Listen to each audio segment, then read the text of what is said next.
Pehu, Manilak, tuloy-tuloy ang pasok ng pera sa wallet.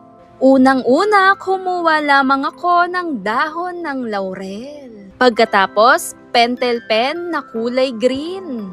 Kahit pa ballpen, basta kulay green ang kakailanganin. At isulat lamang ang simbolong 88 at pehu. Dito nga po ang pagkasulat ng pehu. F po, hindi po yung diretso, pataas po ang sulat nito. Dahil sa symbols at pagsulat pa lamang nito, iba rin ang dala.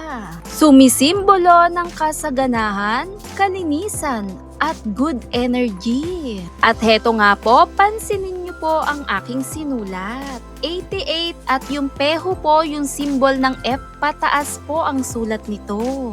Hindi po dapat straight line, dapat po pataas. Kuhain lamang ang paborito nyong wallet at ilagay lamang ito doon sa loob. At hayaan lang po natin ito diyan mismo sa loob ng ating wallet. Gawin to tuwing Tuesday o Friday. O New Moon, panibagong panimula.